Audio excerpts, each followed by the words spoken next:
Welcome back everybody to the semi-final of the Steelseries Malaysia Cup, where Team Malaysia themselves will be going up against Tapai stack in this best of 3 series. We have reached game number 2 as Team Malaysia. They took game number 1 way too convincingly, to be honest, for my liking even. But hopefully Tapai stack now can bring out some kind of pocket strategy, just anything, to at least challenge Team Malaysia, even if by a little bit. But we are of course HeflaTV, your English coverage for this particular event. I am Coucher, I am joined once again by Mr. Blackadder. And what do you think Tapai have to do differently this game? I think they have to pick something unorthodox and maybe try and surprise Team Malaysia. But this is still going to be a very, very rough mountain to call or to climb even. And to start this off, we do get a Treant and a Brood Mother. I'm already starting to hate things here. I have to say I still have not been able to cast a single Brood Mother myself. I think maybe one, but I've seen like a handful of Phoenixes, but not a Brood Mother, just because it's mostly banned or just completely ignored by the teams. But Treant and Brood Mother together, is it just so the Brood Mother could dive a little bit more safely, or were they anticipating Team Malaysia to go for the same kind of push as they did in game number 1, and they want to have the living armor to keep the buildings alive, or what? I think there's more a case the living armor is there for the Brood, yes. The Brood's going to try to play aggressively, but Brood has her counters. The reason she's been picked up lately, or banned out lately in some cases, is because she can be effective as a surprise pick. Now, this is a very early point to pick said Brood Mother, and said Brood Mother is, for one thing, a spider, and I really dislike spiders, so my hatred of this Brood may come across a little bit. At least I haven't got that hatred quite yet, so maybe if I see him for long enough, maybe I'm gonna get that. But Mirana, the third pick, so far I literally see no setup in the slightest for the arrow, unless you just consider Overgrowth as a setup, or like the perfect Spiderling surround and block or something. So this Mirana, of course Moonlight Shadow is gonna mean double invis, so Team Malaysia, they're gonna have to go for like Dusts and Sentries anyway against the Brood Mother. So they're gonna have those up against not even double invis, triple invis, also the Nature Skies from Treant Protector. So sometimes you just go overboard with invis and makes it a little bit easier for the enemy to just counter it. Right now I'm thinking Zeus. You cannot run from heaven. I wouldn't mind it, man. I'm always for Zeus. It's one of the more fun heroes to watch. It's never a boring game when a Zeus is involved, so might come out indeed. But Team Malaysia now. Drow did get banned. Nature Prophet taken out as well. Death Prophet was banned like earlier already as the first ban from Tapai. So Team Malaysia, do they even go for more push, or is the Jakiro by himself already enough? I reckon with the Jakiro and Avenge, it's going to be a core Jakiro there. Ooh, hello Darkseer, been a while. Darkseer Vacuum into Ice Path, into... I'm getting a distinct feeling there's going to be a Shadow Fiend here. Man, give us like Sven now or something instead. Sven Stormhammer into Cleave. Sven, Shadow Fiend, anything that can really capitalize off of that vacuum. The thing about a vacuum, it's a brilliant setup skill, but you need AoE spells that can capitalize from it. Without it, it's a moot point. Iron Shell can do a lot of work, sure, but the entire point of it is that vacuum. So I'm expecting Blink Dagger on the Darkseer, and I'm expecting either that Sven or, as I mentioned, ooh, that could work. Necrophos works for this as well. It's not the kind of big stun impact that I'm looking for, but you're going to be vacuumed into an ice path anyway, so the Necrophos can just run rampant and just start spreading pestilence and disease. It's definitely not the strongest of combinations, but Death Pulse does do a fairly nice amount of damage. Plus, of course, it just clumps them up together so well that you're gonna have the damage to at least bring down one hero with Reaper Scythe almost immediately, or at least you should have enough damage to do so. And from there on, it's just a matter of chasing people down, really. But I guess Necrophos is like pretty decent against Brood Mother as well. Spam the Death Pulse against the Spiderlings, for example. Yeah, it's a good farming one for it. I mean, the other obvious ones you get are, say, the Earthshaker and such, but with already a Jakiro and a Vengeful Spirit locked in, Darkseer in the off lane, Necrophos in the safe lane or mid, we're looking for a mid or a core for Team Malaysia that has a good amount of AoE clearance. Sven, as you mentioned, is one that is sitting pretty right now. But on the flip side of the coin, Tapai, where do they go from here? They've got a Shadow Demon to try to set up the Mirana arrow. I'm assuming this is no, this is a core Mirana now. Core Mirana, core Brood, so it's going to be roaming Treant, Shadow Demon, Juggernaut in the safe lane, Mirana mid? Or Mirana offlane and Brood mid? Oh, that's a pretty good question, to be honest. They can go multiple ways with this. They could even run something like a... I guess it might be Brood mid with like Juggernaut safe lane, or it might be Brood safe lane with Mirana, Shadow Demon, Treant aggressive, and Jugger mid. I really don't know exactly what to expect from them. At least they have set up for the arrow with the Shadow Demon, so that's a good point, but... Aggressive tri-lane, I guess, might be maybe their just best bet to try to catch Team Malaysia off guard. I suppose, yeah. They could try an aggressive try, but aggressive try against this lineup from Team Malaysia is not going to work. You try to aggressive try into a Darkseer, Ion Shell. You try to clear the Ion Shell wave, next Ion Shell comes along. You're not going to have a good day. You try to aggro try against, say, an enemy tri-lane that consists of Avenge and a Jakiro, you're going to run into stun after, oh god, fire. It's not going to be pleasant, especially... Oh. I did not expect an Abaddon. So this could be a core Jakiro or a core Abaddon. Give us core Abaddon, man. I would love to see just the Curse of Avernus maxed out and you go like SNY or whatnot build on the Abaddon, just go berserk. Yeah, I could see that. One of the fun builds on Abaddon, because he has such a low base attack time and such a fast attack speed. Basher. Treads drum Basher. No one can escape an Abaddon who does that, and you attack the Abaddon, you're just going to seal your own fate. But the thing that interests me here really is with Tapai. This draft from Tapai, they've got a Brood who's going to want to take towers early. I think we both agree on that. They've got a Juggernaut who can help pushing towers early. Juggernaut falls off past the 30-minute mark ridiculously, and so does the Brood. And when you consider all of those Spiderlings versus Necrophos, Darkseer, Jakiro, I can't see this game going well for Team Tapai. Hell, even you consider Abaddon now, a Photic shield on top of all of that. The spiders aren't going to exist. They definitely drafted just to kind of counter the Brood Mother. Of course, the one thing that Malaysia maybe don't have is like any late game carry of sorts.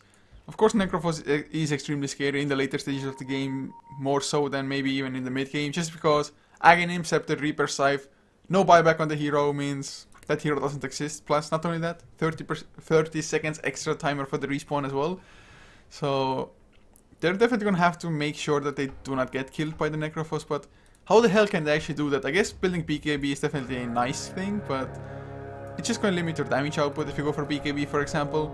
And I'm not too sure. I guess they really need to get their early game on lockdown if you're Tapai. Yeah, they honestly do. If they can't get their early game sorted, Malaysia are just going to run away with it. Juggernaut early game, Broodmother early game. If they lose early game, this is going to be over before it even begins. Well, at the moment, both teams are going for aggressive tri-lanes. Do you think the Malaysia had it planned from the get-go, or were they expecting an aggressive one from Tapai and wanted to dodge, or what was the thought process? I think it was aggressive from Tapai, but speaking of aggression from Tapai, smoke into the mid lane. They're going to look to try to bring down the Jakiro, and they're going to look to manage it as well. Disruption to the start, arrow flies through, does impact, spin is there, as well as that leech seed. First blood goes the way of Tapai, and they are already doing better than in game number 1. Oh, and a hell of a lot so as well. My god, they needed this kind of start. Of course, they brought all 3 heroes there, maybe not entirely necessary, but Haruna gets harassed quite a lot on the bottom lane. They had the sentry down already. Maybe we're gonna have to use the second one as well. Never mind, they don't have it. Or yes, they do. They're having it on the bottom side. My god, Broodmother took so much harassment just from the one set. Of course, the sentries will expire in 4 minutes each. But Broodmother not getting anything for the first 4 minutes is gonna be crippling. Yeah, and Brood, as we keep saying, is an early game hero.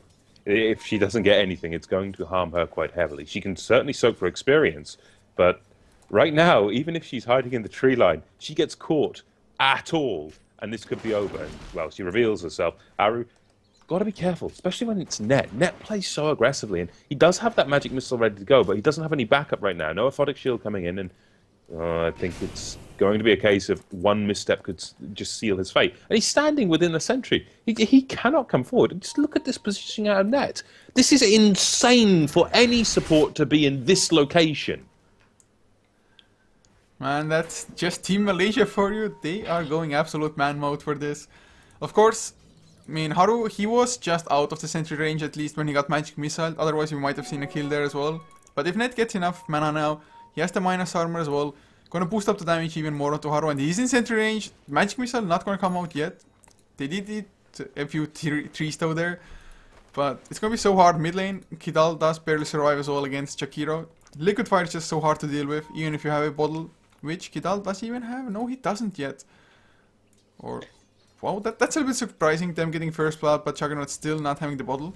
Yeah, he went for boots, and that's going to be a big problem. He just does not have the longevity in terms of health regeneration right now, and the liquid fire will just bring him down. He has no more regeneration. He's got his healing ward, sure. Healing ward can do something, but I honestly expect the Jakiro in this matchup to throw one auto attack and kill it whenever he can.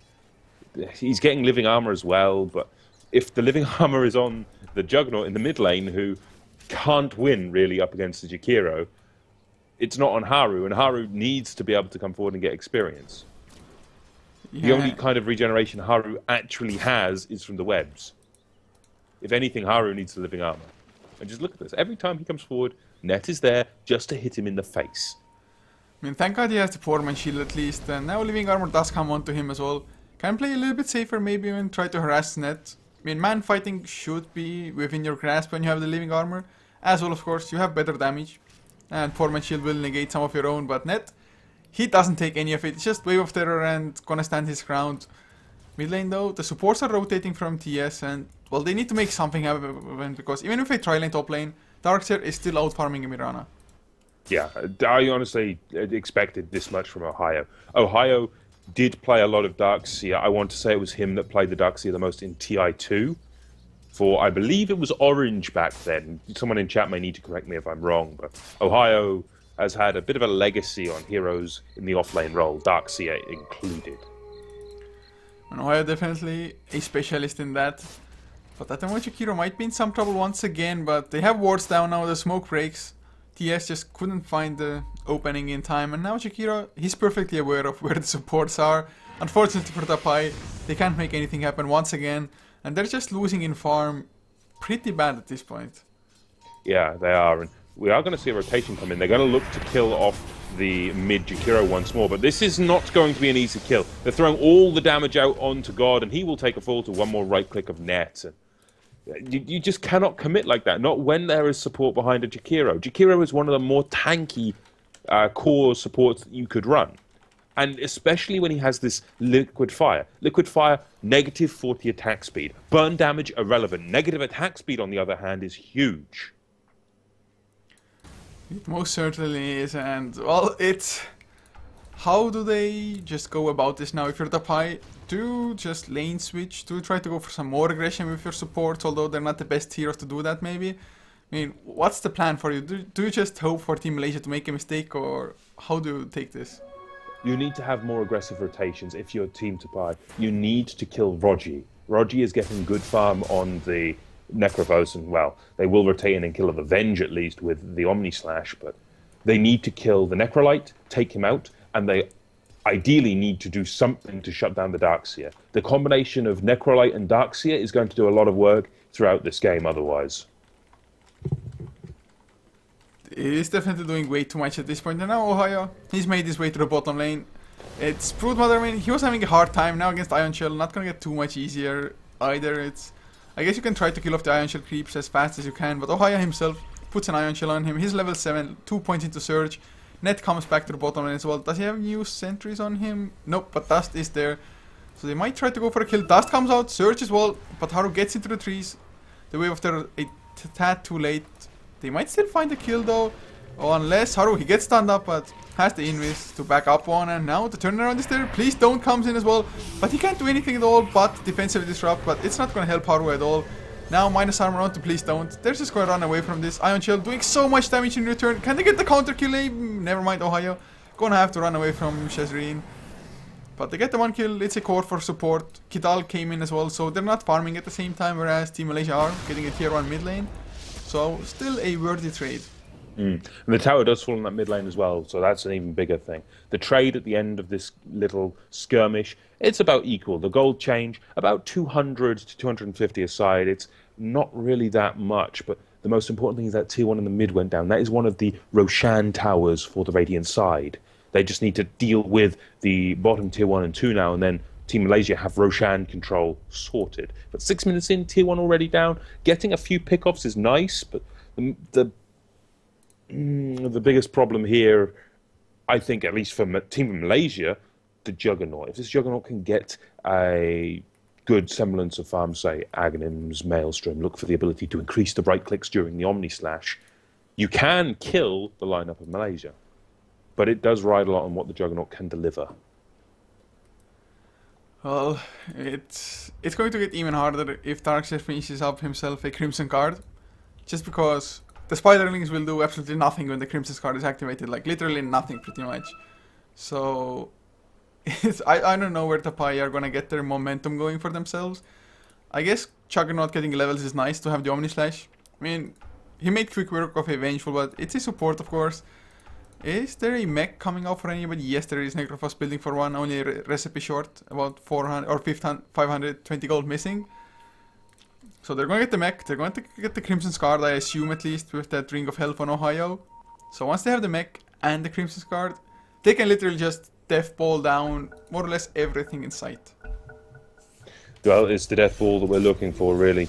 But I personally wonder what we're about to see on this bottom lane, because Kidal's getting very ballsy towards trying to take this tier 1 tower. They don't exactly have much tier 1 push down here with them right now. I don't see the Brood in any kind of local area, considering you've got mid lane to try to stop this push. So looking around the tier 1 on the bot lane as Team Tapai, that's quite risky, especially when you've got the TP support there from Team Malaysia who can punish with the Iron Shell chase. And we've seen how much damage the Iron Shells can do, especially with 2 targets up. Targets will melt. And the physical damage of Adaxia is fairly high. He's got the highest physical right-click of any int hero, I believe. I would have to double-check, but I believe he does.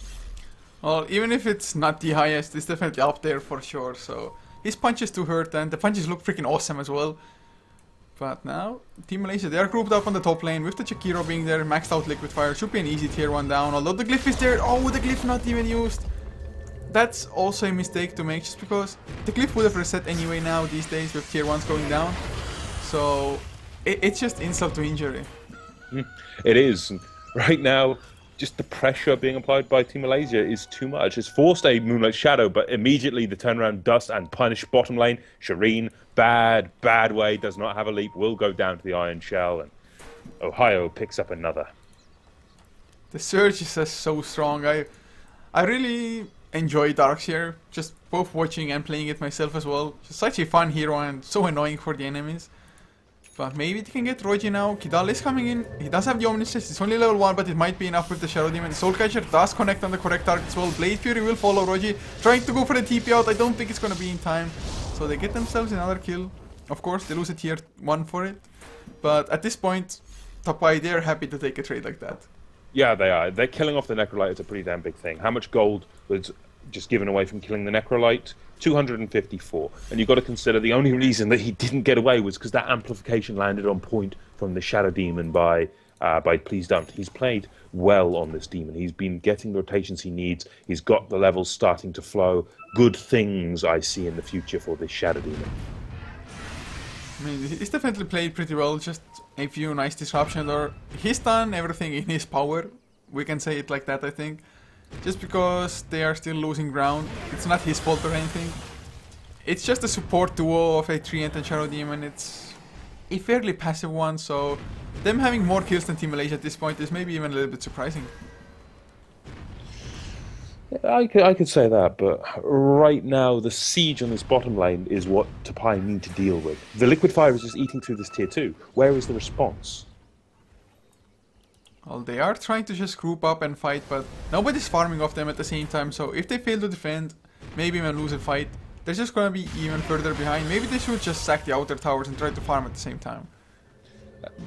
Sure, they could try to sack the outer towers. Right now is the response we're looking for. They try to go onto the Jakiro. He does have application there, eating a lot of damage as we all get some lag, I believe, but damage being still thrown into the Jakiro. If they can finish off the Jakiro, that'll be fine, but now comes the turnaround, looking to try to bring... drops his ultimate, only 3 jumps, though it's only a level 1 ult retreat with that living armor, doing so quite successfully now. But Haru is still in the back lines. He could be picked off if there's any form of detection here, but that was 3 ultimates used at the cost of... or at the gain of nothing. And now they see Haru. This could be bad. They can kill that spider. That's going to be good. Squish that bug, guys. No one likes a spider, myself included. Can they finish him off? Yes, they will, by the looks of things, if that death pulse lands. Jakiro goes down. Jakiro actually picks up that Broodmother. It was actually liquid fire that finished it off. And now everyone's going to retreat, it seems. Just the sustain coming out. Jakiro, he got focused so heavily. But the Omnislash, of course, only bounced once on the Jakiro, then did the creeps completely, I believe. And Mech, Death Pulse, Mist Coil, Aphotic Shield, all of them coming out, keeping the Jakiro alive. And look at Abaddon's build as well. He is only level 5, but still has 2 points into Curse of Avernus. He doesn't even care about keeping his teammates alive that much. They're really going for the aggressive route, and well, I guess they feel confident from game number 1, and with good reason. With that kind of confidence, they can certainly make these plays count. And 2 points in Curse of Avernus, I do love to see. It's not only a slow, it's a buff for their team. It makes the most of it, and it's an incredibly underutilized, undervalued ability on Abaddon. Well, goddamn, I have to agree with that. Curse of Avernus is definitely an extremely strong ability, but... I mean, Mist Coil, I think probably one of the better ones, at least, in both offense as well as defensive, or just defensive options maybe. Aphotic Shield, not too shabby either, but he does have that level 6, so can go a little bit steeper in next time around. In the last fight he had to stay in the backline just because you don't have the burrow time yet. But as soon as that borrowed time comes up, though, we're going to see so much more aggression coming out of Magnus. But we do get a Moonlight Shadow going top lane. Shireen looking to get involved in this one. Rogi will go down. At least the Aegis will. Now comes the turnaround. The Liquid Fire has been thrown out. They do have some detection, I believe, and they need to find Kidal. Bring down Kiddle or Haru. Haru would be a good target as well. Going to get caught by Liquid Fire, but is too quick. He should be able to escape that. Now the stun goes through onto God. Gets caught by Liquid Fire as well. In comes the damage of the Death Pulse and will get wrecked by the Ventral Spirit of Net, and now a swap as well. They're looking for more. Can they get Shadow Demon? And please don't. Reapers will drop. That's 30 seconds added to his death timing. Kidal trying to do everything he can, but this kind of sustained healing coming out of Malaysia is just too damn strong. Rogi will pick up the double, and the Juggernaut will fall. It's just they need like a level 2 Omnislash at least to do something. I mean, it was really nice that they got the Aegis down, but you cannot have that kind of follow-up after that. They were trying their best to just escape, but... I mean, Broodmother did make it out, but look at the farm on Broodmother. Still that Torment Shield boots and a Null Talisman plus Magic Wand. It's 13 minutes in. I mean, it's not going anywhere for them, and I suspect we might just get just as fast as a GG as in game number 1. I get that feeling, yeah. It's the sideline to this one. You see the Tapai lineup full of early game heroes. It's a case of they're losing their base at 13 minutes. They could not make this early game count. And Kidal trying to get ballsy, do what he can, but I'm expecting that sustained healing. Yeah, here we go. The Death Pulses start flying from Rogi. They're going to look to bring down Kidal. Gets caught by the Ice Path. Disruption defensively by Please Don't. That's going to buy some time, though, but not enough for the Juggernaut to escape this one. Will go down to the right clicks and killed by the entire Dire lineup. So pretty much the combination of just vacuum into Ice Path, not even needed in this game. We won't even properly see one. I mean, the vacuum was there, but they caught the hero anyway with a Yule Scepter, so just really well executed by Team Malaysia, and as to kind of be expected, outclassing Tapai, but Tapai probably getting a nice experience what it's actually to go up against a tier 1 team. They have right now seen a little black box interlude into what goes on in the mentality of the higher lineups. And Tapai, if they build off this, if they practice, they can certainly use this experience to do good things in the future, but they need some time to develop yet. They play well together, they just need to climb the ladder a little bit more. And they certainly did well. I believe this is a semi-final of a tournament, correct? Yeah, I do believe it was Team Malaysia as well as G-Guard getting invited and Tapai plus Genesis coming in from the qualifiers. But it is a local, just Malaysian only tournament. So I guess there aren't like too many amount of crazy teams there. Although there's still solid ones. I mean, I definitely expected, for example, Chigar to win against Genesis as well, but I guess Yamate plus Go, not too shabby. But Mirana, you'll step it up. Ice Path to follow as well. Easy kills onto the Mirana. There's the vacuum though. Oh, got the wall to follow. Reaper Scythe used. 3 easy kills. The defensive disruption delays one of them, but it's a kill nonetheless in the end. So that was the kind of combination we were expecting to see. Yeah, this is the strength of the team fight from Team Malaysia. I'll say with practice, Tapai should be able to do good things in the future. It's a case of just putting in the hours, getting that development. It's what Dota's all about. Find a group of people you can work with and that you can learn constructively with, and then you can just roll with it. Well, at this point, it's gonna be double set of racks, 16 minutes in. At least Tapai, I mean, they are taking the most of things. It's usually the case when you are going up against a so-called famous team and you haven't really made a name for yourself at all yet. You just want to, I don't know, savor every second, or maybe just get as many kills, then you can say like, oh, I've killed like KYXY or Net, or I don't know what. If they go from this with some things they've learned, then it's worth it in the long run. Plus they got the first blood this time. Yeah, they did. They did get first blood on 88729, so it's going to help out. Shireen taking the brunt once more. But you were saying about going up against well-known teams when you're not well-known yourself. Yeah, I can sort of understand that. It's a rough thing to be at. Once more, they get Ice Path. Just the AoE damage coming out of Team Malaysia, it's just too damn strong. God's going to take a fall as well. It's just the craziest thing is that their damage is the same time at their heal as well. Death Pulse damages and heals. A 40 shield also damages once it expires or gets broken.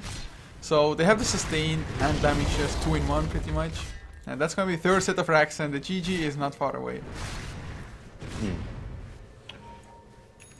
As it stands though, I will say is good of them to play out the full game.